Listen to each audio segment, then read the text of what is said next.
റോമർക്ക് എഴുതിയ ലേഖനമാണ് അടുത്തതായിട്ട് പഠിക്കാം എന്ന് വിചാരിക്കുന്നത്. റോമർക്ക് എഴുതിയ ലേഖനം AD 58 ചേർന്ന് പൗലോസ് അപ്പോസ്തലൻ റോമയിലെ സഭയ്ക്ക് എഴുതിയതാണ്. ഈ ലേഖനം എഴുതുന്നതിന് പൗലോസ് അപ്പോസ്തലന് പ്രത്യേകമായ ഒരു ലക്ഷ്യമുണ്ടായിരുന്നു എന്നുള്ളത് നമുക്ക് ഈ ലേഖനം ഉടനീളം വായിക്കുമ്പോൾ നമുക്ക് മനസ്സിലാക്കുവാനായിട്ട് സാധിക്കും. ദൈവവചനം, സത്യവചനം, അതിൻ്റെ ആ സുവിശേഷം, സത്യ ഉപദേശങ്ങൾ ദൈവസഭയ്ക്ക്, ദൈവസഭകൾക്ക് വളരെ ക്രമാനുഗതമായി വെളിപ്പെടുത്തി കൊടുക്കേണ്ടതിന് വേണ്ടി പൗലോസ് അപ്പോസ്തലൻ ഈ ലേഖനത്തിൽ ശ്രദ്ധിച്ചിരിക്കുന്നത് നമുക്ക് കാണുവാനായിട്ട് സാധിക്കും. അപ്പോസ്തലന്മാരുടെ പ്രസംഗങ്ങൾ ആണ് കൂടുതലും ആ കാലഘട്ടത്തിൽ അവർക്ക് ലഭ്യമായിരുന്നത്. അത് രേഖപ്പെടുത്തി ലഭിക്കുക എന്ന് പറയുന്നത് കുറവായിരുന്നു. എന്നാൽ ഗലാത്യ ലേഖനം, റോമാലേഖനം അതുപോലെയുള്ള ലേഖനങ്ങൾ എഴുതി അപ്പോസ്തലന്മാരെ സഭകൾക്ക് കൊടുത്തപ്പോൾ അതിലൂടെ ദൈവവചനം അതിൻ്റെ കൃത്യതയോടെ ആളുകൾക്ക് ലഭ്യമാകുക എന്നുള്ളത് അതിൻ്റെ ലക്ഷ്യമായിരുന്നു. നമുക്കറിയാം, വാക്കാൽ കൈമാറ്റപ്പെടുന്നതായ കാര്യങ്ങൾക്ക് അത് കുറച്ച് കഴിയുമ്പോൾ അതിൽ ഒരുപക്ഷെ ചില മനസ്സിലാക്കലുകൾക്കും വ്യാഖ്യാനങ്ങൾക്കും ഒക്കെ വ്യത്യാസം വരുവാനായിട്ടുള്ള സാധ്യതയുണ്ട്. എന്നാൽ അത് രേഖപ്പെടുത്തി കിട്ടിയാൽ നമുക്കറിയാം അത് കുറേ കൂടെ അത് പ്രയോജനമാണ്. തെറ്റിപ്പോകുവാനായിട്ടുള്ള സാധ്യത വളരെ കുറവാണ്. ഈ റോമയിലെ സഭയിലെ കാര്യങ്ങളെക്കുറിച്ച് നമ്മൾ ചിന്തിക്കുമ്പോൾ നമുക്കറിയാം, അത് പൗലോസ് അപ്പോസ്തലന്റെ പ്രവർത്തനത്താൽ ഉളവായ ഒരു സഭയല്ല. യെരുശലേമിൽ പെന്തക്കോസ്ത് നാളിൽ യെരുശലേമിൽ വന്ന് സുവിശേഷം കേട്ട് രക്ഷിക്കപ്പെട്ട് പിന്നെ തിരിച്ചു പോയതായിട്ടുള്ള യഹൂദന്മാരായിട്ടുള്ള ആളുകൾ അവരവരുടെ ദേശത്ത് ചെന്ന്, അതുപോലെ റോമായിലും ചെന്ന് സുവിശേഷം പറഞ്ഞ് അവിടെ ഒരു സഭ ഉണ്ടായതാണ് എന്നാണ് അതിനെക്കുറിച്ച് പൊതുവിൽ ധരിച്ചിരിക്കുന്നത്.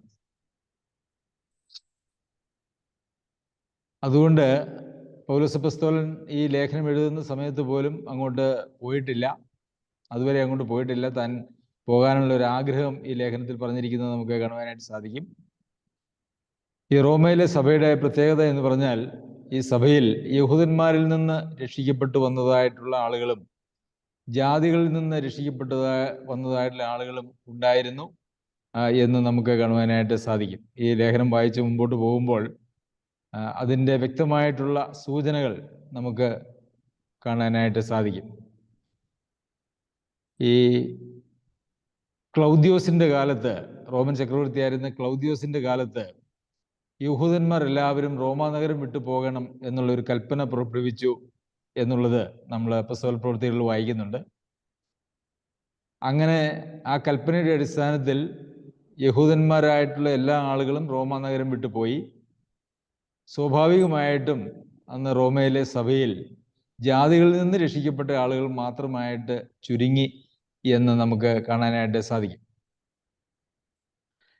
എന്നാൽ വീണ്ടും നീറോ, റോമൻ ചക്രവർത്തിയായിരുന്ന നീറോ ഭരണത്തിലേക്ക് വന്നപ്പോൾ ഇങ്ങനെ റോമാ നഗരം വിട്ടുപോയതായ യഹൂദന്മാർക്ക് അവർക്ക് തിരിച്ചു വരാനായിട്ടുള്ള അനുവാദം കൊടുത്തു. അങ്ങനെ വീണ്ടും യഹൂദന്മാർ തിരിച്ച് റോമാ നഗരത്തിലെത്തി. എന്നാൽ അവർ സ്വാഭാവികമായിട്ടും അവരുടെ സഭയിലേക്കും അവർ കടന്നു വന്നു. എന്നാൽ സഭയിൽ അത് ഒരു രണ്ട് പക്ഷത്തിന് കാരണമായി എന്നുള്ളത് ഈ ലേഖനത്തിൽ നിന്ന് നമുക്ക് മനസ്സിലാക്കുവാനായിട്ട് സാധിക്കും. ജാതികളിൽ നിന്ന് രക്ഷിക്കപ്പെട്ട് വന്നതായിട്ടുള്ള ആളുകളുടെ ഒരു കൂട്ടവും ഒരു പക്ഷവും, അതുപോലെ തന്നെ യഹൂദന്മാരിൽ നിന്ന് രക്ഷിക്കപ്പെട്ട് വന്നതായിട്ടുള്ള ഒരു പക്ഷവും, ഇവർ തമ്മിൽ അങ്ങനെ രണ്ട് പക്ഷമായി തീരാനായിട്ടൊരു സാഹചര്യം ഉണ്ടായി. അപ്പോൾ യഹൂദന്മാരായിട്ടുള്ള ആളുകൾ പറഞ്ഞു, ദൈവത്തിൻ്റെ തിരഞ്ഞെടുക്കപ്പെട്ട ജനം ഞങ്ങളാണ്, ഞങ്ങളിലൂടെയാണ് ദൈവിക പരിപാടി നിറവേറേണ്ടത്. അപ്പോൾ ജാതികളിൽ നിന്ന് വന്നതായിട്ടുള്ള ആളുകൾ പറഞ്ഞു, നിങ്ങൾ കർത്താവിനെ ക്രൂശിച്ചു, യഹൂദന്മാരോടുള്ള ദൈവിക പരിപാടി അത് അവസാനിപ്പിച്ച് ഇപ്പോൾ ജാതികളിലൂടെയാണ് ദൈവം പ്രവർത്തിക്കുവാനായിട്ട് ആഗ്രഹിക്കുന്നത്. അങ്ങനെ രണ്ട് പക്ഷമായിട്ട് നിൽക്കുന്ന ഒരു സാഹചര്യം ഉണ്ട് ഈ റോമയിലെ സഭയിലുണ്ടായിരുന്നു.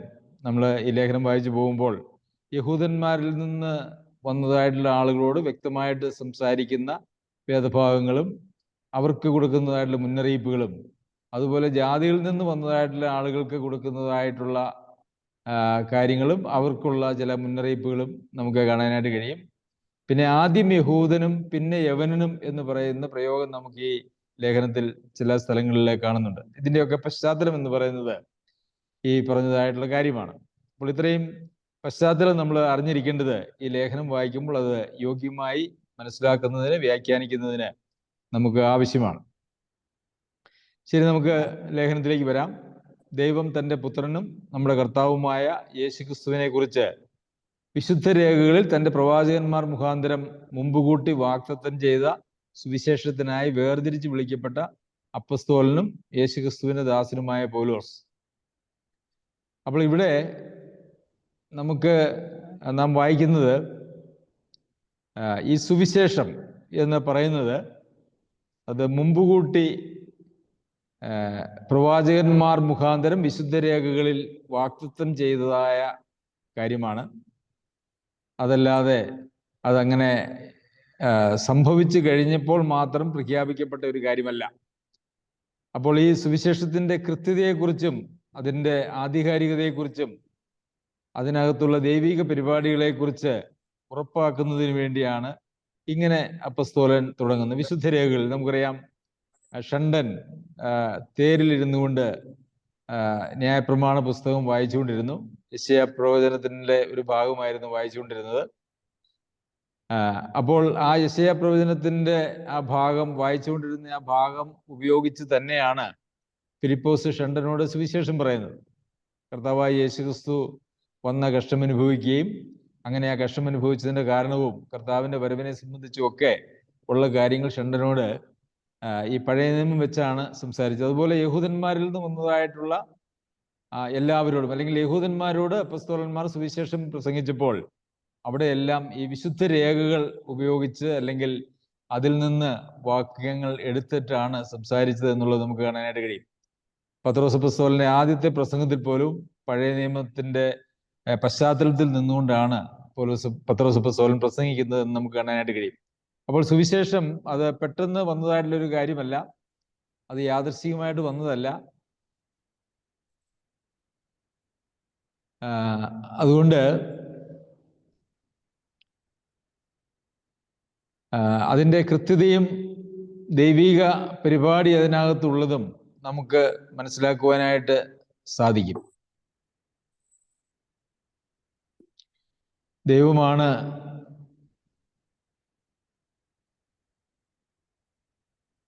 ഈ സുവിശേഷം മുൻകൂട്ടി പ്രവാചകന്മാർ മുഖാന്തരം അറിയിച്ചത് എന്നുള്ള കാര്യമാണ് ഇവിടെ പൗലോസ് അപ്പോസ്തലൻ ആദ്യമായിട്ട് ചെയ്യുന്നത്.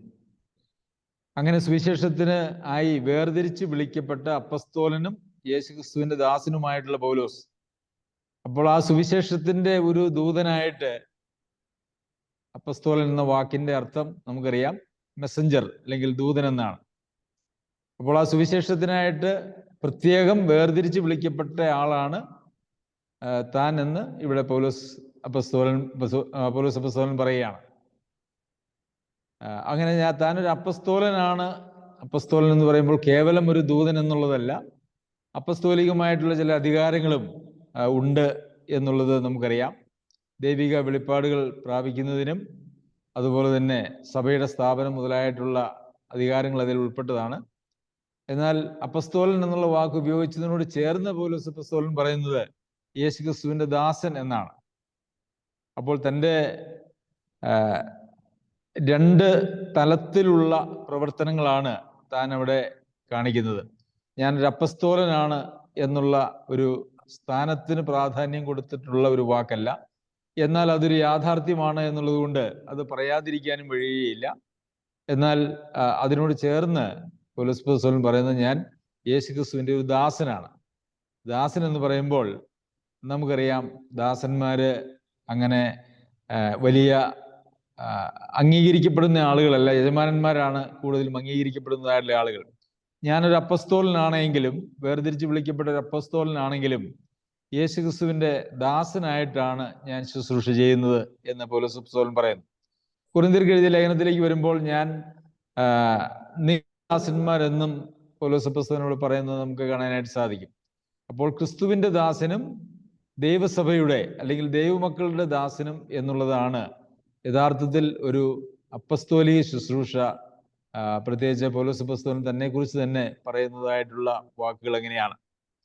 എന്നാൽ ഇന്ന് അങ്ങനെ ആത്മീയ ശുശ്രൂഷ രംഗത്തുള്ള ആളുകൾ അവര് ആരുടെയെങ്കിലും ദാസനാണ്, കർത്താവിന്റെ ദാസൻ എന്നൊക്കെ പേരുകൊണ്ട് പറയുമെങ്കിൽ തന്നെയും മനുഷ്യരുടെ ദാസന്മാരാണ് അല്ലെങ്കിൽ ദൈവ സഭയുടെ ദാസന്മാരാണ് എന്നുള്ള കാര്യം അവർക്ക് അംഗീകരിക്കാൻ അത്ര എളുപ്പമല്ല. അത് ആരും അങ്ങനെ പ്രസംഗിച്ച് ഞാൻ കേട്ടിട്ടില്ല.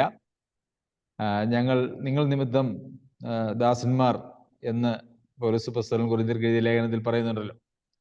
അപ്പോൾ തൻ്റെ അപ്പസ്തോലത്വത്തിനും അതുപോലെ തന്നെ തൻ്റെ ശുശ്രൂഷ കർത്താവായ യേശുക്രിസ്തുവിന്റെ ദാസൻ എന്നുള്ള നിലയിലുമാണ് എന്ന് നമുക്ക് കാണാനായിട്ട് സാധിക്കും.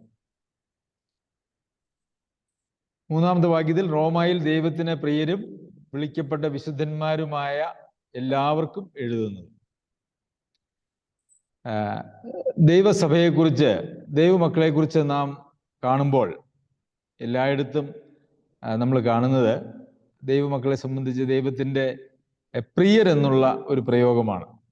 പ്രിയർ, നമുക്കറിയാം, നമുക്ക് പ്രിയര് എന്ന് പറഞ്ഞ് നമ്മൾ ആളുകളെ കുറിച്ച് പറയുമ്പോൾ നമ്മൾ ഹൃദയത്തോട് ചേർത്ത് വെക്കുന്ന ആളുകളെയാണ് നമ്മൾ പ്രിയര് അല്ലെങ്കിൽ ഏറ്റവും പ്രിയപ്പെട്ട എന്നൊക്കെ പറയാറുള്ളത്. അപ്പോൾ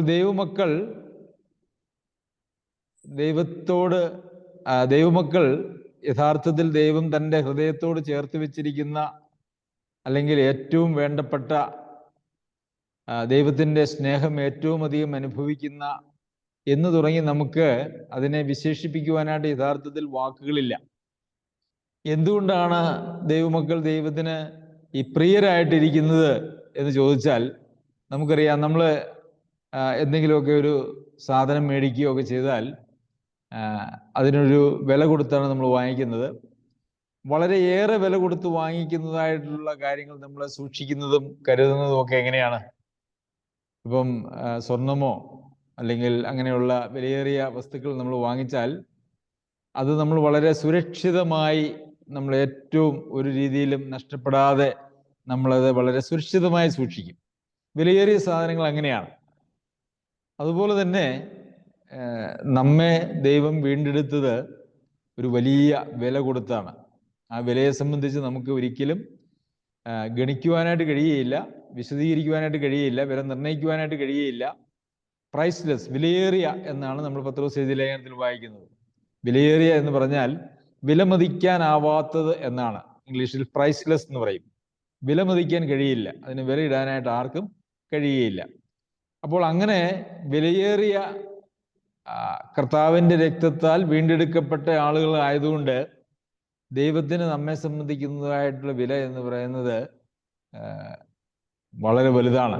അതായത് കർത്താവായ യേശുക്രിസ്തുവിന്റെ രക്തത്തിന് ഒരു വിലയിടാൻ കഴിയില്ല എങ്കിൽ ആ രക്തത്താൽ വീണ്ടെടുക്കപ്പെട്ടതായ ദൈവ മക്കൾക്കും വിലയിടുവാനായിട്ട് കഴിയില്ല എന്നുള്ളതാണ്. നമുക്ക് നമ്മെക്കുറിച്ച് അങ്ങനെ ഒരു ചിന്ത ഉണ്ടാകാറുണ്ടോ? നാം വിലമതിക്കാൻ കഴിയാത്ത നിലയിൽ അത്രത്തോളം മൂല്യമുള്ള ആളുകളാണ് ദൈവസന്നിധിയിൽ എന്ന് നമുക്ക് നമ്മളെക്കുറിച്ചും അതുപോലെ തന്നെ നമ്മുടെ സഹവിശ്വാസികളെ സംബന്ധിച്ചും നമുക്ക് അങ്ങനെ ഒരു താല്പര്യം ഉണ്ടാകേണ്ടത് ആവശ്യമാണ്.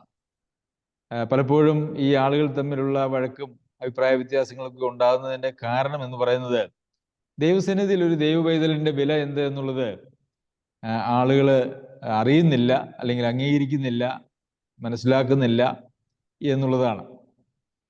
നമ്മുടെ കൂടെ ഒരു ക്രിസ്തുവിൻ്റെ ശരീരമാകുന്ന സഭയുടെ ഒരു അവയവമായിരിക്കുന്ന ഒരു അംഗം ദൈവത്തിൻ്റെ സന്നിധിയിൽ വിലമതിക്കാനാവാത്ത വിലയുള്ള ഒരാളാണ് എന്ന് നാം പരിഗണിക്കുമ്പോൾ അവരെ നാം എത്രത്തോളം നാം സ്നേഹിക്കും, എത്രത്തോളം നാം കരുതും. അങ്ങനെ ദൈവത്തിന് ഏറ്റവും പ്രിയപ്പെട്ട ആളുകളെ നമുക്ക് വേദനിപ്പിക്കുവാനായിട്ട് കഴിയുമോ? അങ്ങനെ നാം വേദനിപ്പിച്ചു കഴിഞ്ഞാൽ ആ വേദന എങ്ങോട്ടാണ് പോകുന്നത് എന്നുള്ളത് നമുക്ക് ഒരു വിശദീകരണം കൂടാതെ മനസ്സിലാക്കാൻ കഴിയുന്ന കാര്യമാണ്. വിശ്വാസികളെ, ക്രിസ്ത്യാനികളെ പീഡിപ്പിച്ച് ഒക്കെ നടന്നതായിട്ടുള്ള പൗലോസ് അപ്പോസ്തലന് കർത്താവ് പ്രത്യക്ഷപ്പെട്ട് അപ്പോൾ പൗലോസ് അപ്പോസ്തലൻ ചോദിക്കുന്നുണ്ട്, കർത്താവേ നീ ആരാണ്? ശൗൽ എന്നായിരുന്നു എന്ന് പേര്. നീ ആരാകുന്നു കർത്താവേ എന്ന് ചോദിച്ചപ്പോൾ, നീ ഉപദ്രവിക്കുന്ന ക്രിസ്തു ആകുന്നു ഞാൻ എന്നാണ് അതിന് മറുപടി അവിടെ കൊടുക്കുന്നത്. അപ്പോൾ ദൈവമക്കളോടുള്ള നമ്മുടെ സമീപനം വളരെ ശ്രദ്ധയോടെ വേണം എന്നുള്ളത് നമുക്ക് വളരെ മനസ്സിലാക്കുവാനായിട്ട് സാധിക്കും. കാരണം ഒരു ദൈവപൈതൽ നാം മുഖാന്തരം വേദനിച്ചു എന്ന് വന്നാൽ ആ വേദന നേരിട്ട് പോകുന്നത് കർത്താവിങ്കിലേക്കാണ്.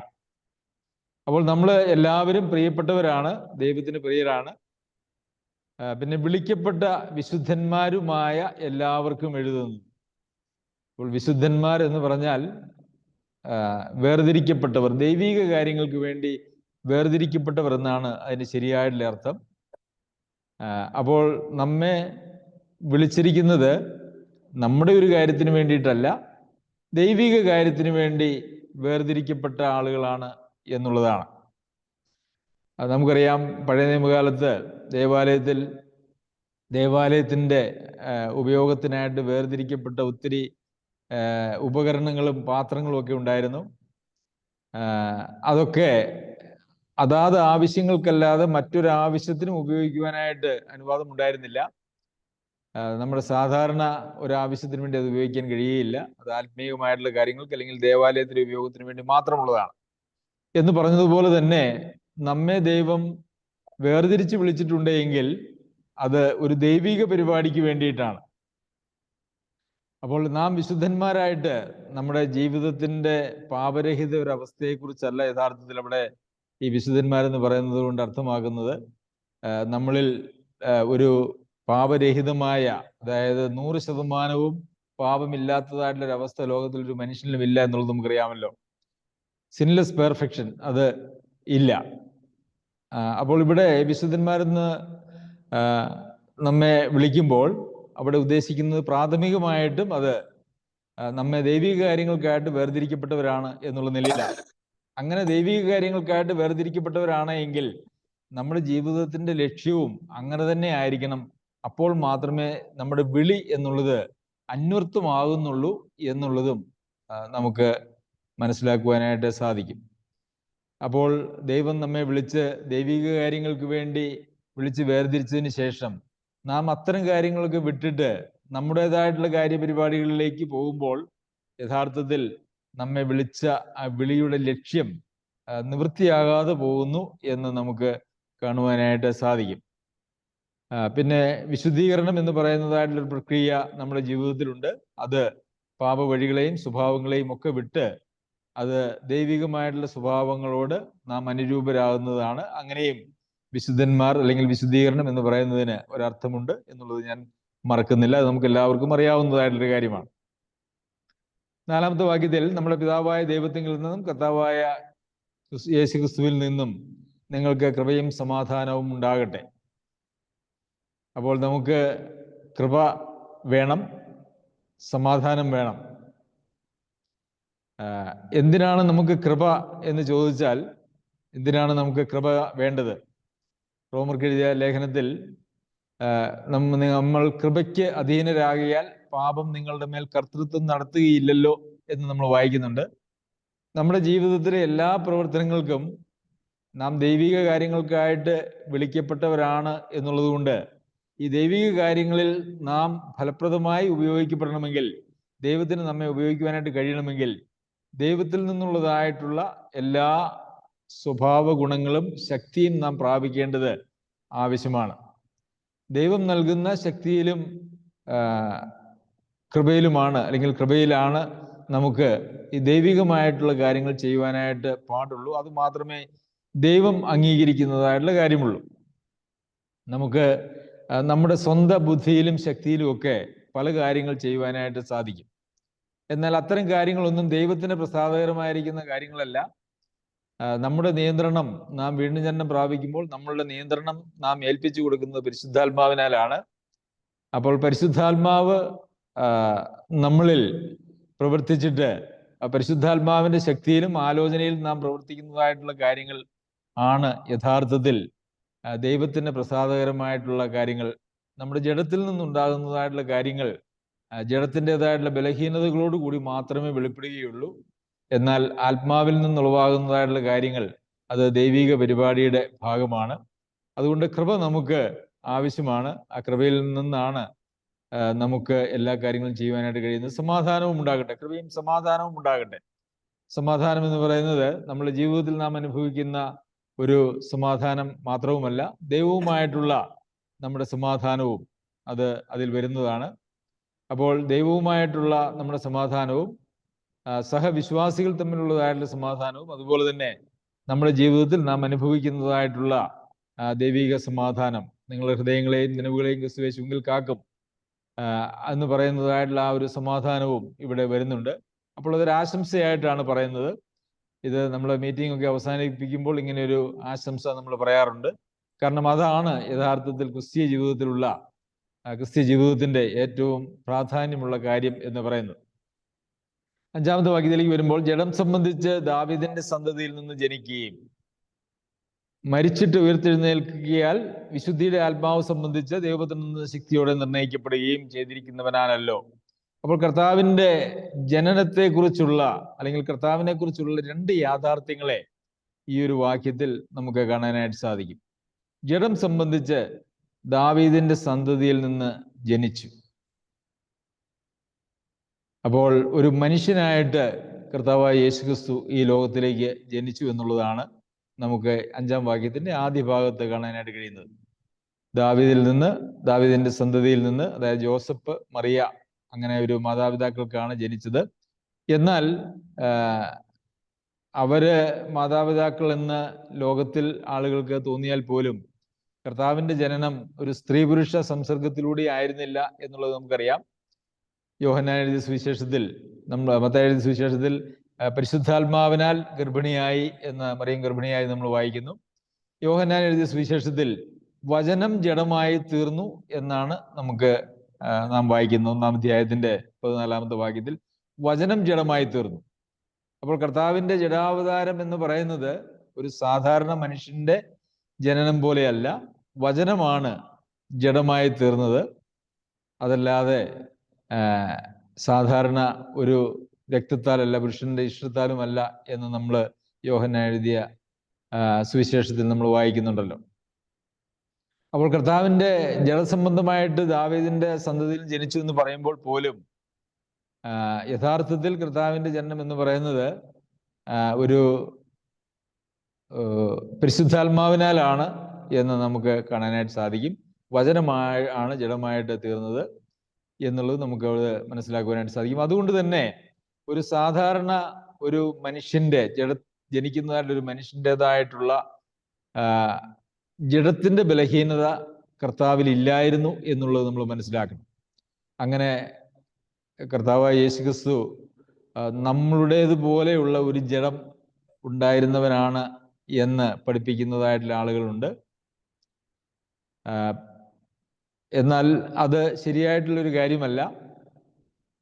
നമ്മുടേതുപോലെയുള്ള ഒരു ജഡമല്ല. നമ്മുടെ ജഡത്തിൽ നന്മയൊന്നും വസിക്കുന്നില്ല എന്നും പാപജഡമാണ് എന്നും നമ്മൾ വായിക്കുന്നുണ്ട്.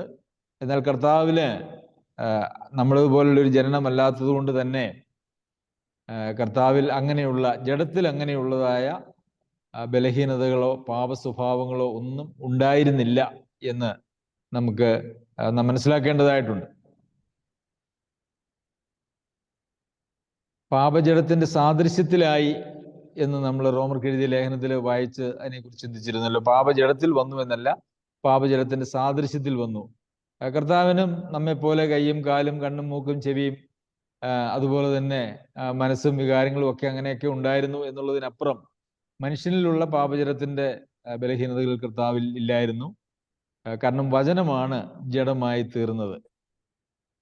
രണ്ടാമത് ഇവിടെ 5-ാമത്തെ വാക്യത്തിൽ അപ്പോൾ 100% കർത്താവിൻ്റെ മനുഷ്യത്വത്തെ 5-ാം വാക്യത്തിന്റെ ആദ്യ ഭാഗം കാണിക്കുമ്പോൾ, രണ്ടാമത്തെ ഭാഗത്ത് നമ്മൾ കാണാനായിട്ട് കഴിയുന്നത് അവൻ പൂർണ്ണമായിട്ടും ദൈവവുമായിരുന്നു എന്നുള്ള യാഥാർത്ഥ്യത്തെയാണ്. അതെങ്ങനെയാണ് തെളിയിക്കപ്പെട്ടത് എന്ന് നമ്മൾ ചോദിച്ചാൽ, മരിച്ചിട്ട് ഉയർത്തെഴുന്നേൽക്കുകയാൽ വിശുദ്ധിയുടെ ആത്മാവ് സംബന്ധിച്ച് ദൈവത്തിൽ നിന്ന് ശക്തിയോടെ നിർണയിക്കപ്പെടുകയും, കർത്താവിന് മുമ്പ് അങ്ങനെ മരിച്ചിട്ട് ഉയർത്തെഴുന്നേറ്റ് മറ്റുള്ളവർക്ക് പ്രത്യക്ഷനായി അങ്ങനെ ഒരു സംഭവം യഥാർത്ഥത്തിൽ ഇല്ല എന്ന് നമുക്കറിയാം. കർത്താവ് ദൈവപുത്രനാണ് എന്നുള്ളത് തെളിയിക്കപ്പെട്ടത്, താൻ വിശുദ്ധിയുടെ ആത്മാവ് സംബന്ധിച്ച് ദൈവപുത്രൻ എന്ന ശക്തിയോടെ നിർണയിക്കപ്പെട്ടത് മരിച്ചിട്ട് ഉയർത്തെഴുന്നേറ്റു എന്നുള്ളതിനാലാണ് എന്നുള്ളത് നാം വായിക്കുന്നു. അപ്പോൾ കർത്താവിൻ്റെ മനുഷ്യത്വത്തെയും അതുപോലെ തന്നെ ദൈവത്വത്തെയും നമുക്ക് ഈ വാക്യത്തിൽ കാണുവാനായിട്ട് സാധിക്കും. 6-ാമത്തെ വാക്യത്തിൽ, ഞങ്ങൾ അവന്റെ നാമത്തിനായി സകല ജാതികളുടെയും ഇടയിൽ വിശ്വാസത്തിന് അനുസരണം വരുത്തേണ്ടതിന് കൃപയും അപ്പസ്തോലത്വവും പ്രാപിച്ചത്. അപ്പോൾ അവന്റെ നാമത്തിനായി സകല ജാതികളുടെയും ഇടയിൽ വിശ്വാസത്തിന് അനുസരണം വരുത്തണം. യഹൂദന്മാർ ആയിട്ടുള്ള ആളുകൾ അവരിലൂടെയാണ് ദൈവിക പരിപാടി എന്ന് അവകാശപ്പെടുമ്പോൾ പൗലോസ് അപ്പോസ്തലൻ ഇവിടെ അല്ല, സകല ജാതികളുടെയും ഇടയിൽ വിശ്വാസത്തിന് അനുസരണം വരുത്തണം, അതിനു വേണ്ടിയിട്ടാണ് കൃപയും അപ്പസ്തോലത്വവും പ്രാപിച്ചത് എന്ന് എടുത്തു പറയുന്നത് നമുക്ക് കാണുവാനായിട്ട് സാധിക്കും. സകല ജാതികളുടെയും ഇടയിൽ വിശ്വാസത്തിന് അനുസരണം വരുത്തണം, എല്ലാവരെയും വിശ്വാസത്തിലേക്ക് നടത്തണം എന്നുള്ളതല്ല, മറിച്ച് വിശ്വാസത്തിന് അനുസരണം വരുത്തേണ്ടതിന് ആണ് കൃപയും അപ്പസ്തോലത്വവും പ്രാപിച്ചത് എന്ന് ഒരല്പം വ്യത്യാസമായിട്ടാണ് അവിടെ എഴുതിയിരിക്കുന്നത്. പലപ്പോഴും നമ്മളൊക്കെ അല്ലെങ്കിൽ ലോകത്തിൽ നിന്ന് പ്രസംഗിക്കപ്പെടുന്നതായിട്ടുള്ള സുവിശേഷത്തിൽ ഈ വിശ്വാസത്തിന്റെ അനുസരണത്തിന് വലിയ ഒരു ഊന്നലില്ല. വിശ്വസിച്ചു കഴിഞ്ഞാൽ പിന്നെ എല്ലാവുമായി, പിന്നെ ആ ഒരു വിശ്വാസം എന്ന് പറയുന്നത് നമ്മളിൽ ദൈവം വെച്ചു തരുന്നതായിട്ടുള്ള ഒരു കാര്യമാണ്, അതിന് നമ്മുടെ ഒരു ഉത്തരവാദിത്വമല്ല എന്നൊക്കെ പഠിപ്പിക്കുന്നതായിട്ടുള്ള ആളുകളുണ്ട്. എന്നാൽ അത് ശരിയല്ല. നമ്മുടെ വിശ്വാസത്തിന് ഒരു അനുസരണവും വരുത്തേണ്ടത് ആവശ്യമാണ്.